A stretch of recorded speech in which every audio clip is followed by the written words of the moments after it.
When I agreed to become a foster parent, I knew it would be challenging. I had always wanted to help children who needed stability and care, and after years of consideration, I finally opened my home. My name is Laura Mitchell, and I'm 35 years old, living in a quiet suburban neighborhood just outside of Denver, Colorado. Life had given me my share of heartbreaks, a failed marriage, the struggle of infertility, and the lingering loneliness that comes from broken dreams. But I believed that by fostering children, I could bring light not only into their lives but also into my own. That's how Ethan, a 16-year-old boy, came into my life. He had been through a lot already, moving between different homes, schools, and families. His social worker explained that Ethan was smart but withdrawn, carrying unspoken burdens.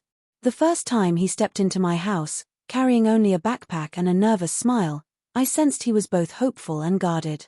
At first, everything seemed to be going smoothly. Ethan was polite, though quiet. He helped set the table for dinner, said thank you when I cooked meals, and kept his room tidy. I wanted to give him space, not overwhelm him with too many questions. I remembered what it was like to feel like you didn't belong, and I wanted him to feel safe above all else. But as days turned into weeks, I began noticing little things. He often kept to himself in his room. At night, I'd hear faint noises, pacing, the rustle of papers, or his desk chair creaking. Sometimes, when I knocked on his door, he would quickly shove something away and say he was fine. I reminded myself not to overthink. Teenagers, after all, value privacy.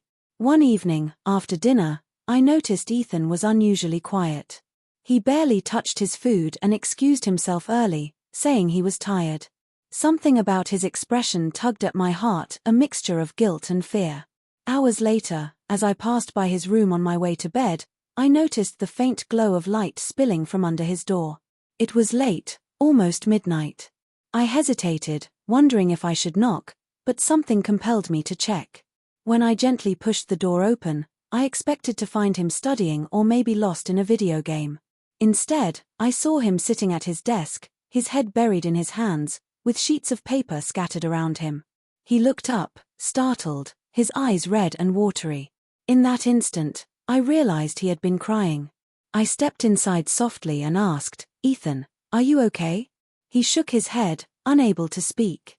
My heart clenched. I sat on the edge of his bed and waited patiently until he finally whispered, "I don't want you to hate me." Confused, I told him gently, "There's nothing you could do to make me hate you." Slowly, he handed me one of the papers from his desk. It was a letter written but crumpled, as though he had tried to throw it away. As I read, I felt a rush of emotions. The letter revealed his pain, his regrets, and secrets from his past. Ethan confessed to things he had seen, mistakes he had made while trying to cope with the instability of his life, and the anger he carried inside. None of it made me hate him, it only made me ache for him more. I told him, "Ethan, everyone has moments they regret. What matters is what you do now, how you grow from it. You're not alone anymore." That night marked a turning point. For the first time, Ethan opened up to me. He talked about how he felt unwanted, how he struggled to fit in, and how fear often drove him to hide the truth. I listened, I didn't judge, and I assured him that healing was possible. But the road wasn't easy. Over the next few months, there were arguments, silence, and moments when I wondered if I was strong enough to continue. Yet, every challenge brought us closer to understanding each other. Ethan began to trust me little by little, testing the boundaries of my patience, and slowly realizing that I wasn't going to abandon him like so many others had. The most difficult day came when his caseworker suggested he might be moved to another foster family because of funding and placement changes. Ethan reacted with anger, storming out of the house. For hours, I sat in the living room, terrified he wouldn't come back. When he finally returned, exhausted and shaken, he muttered, "I just wanted to see if you'd care enough to wait for me." I hugged him tightly and said, "Of course I waited. I'll always wait." Even though his stay in my home eventually came to an end, as many foster arrangements do, the bond we built remained. The day he left, carrying his backpack once again, tears streamed down both our faces. I promised him he would always have a place in my heart, no matter where he went. In the silence of my home afterward, I realized something profound.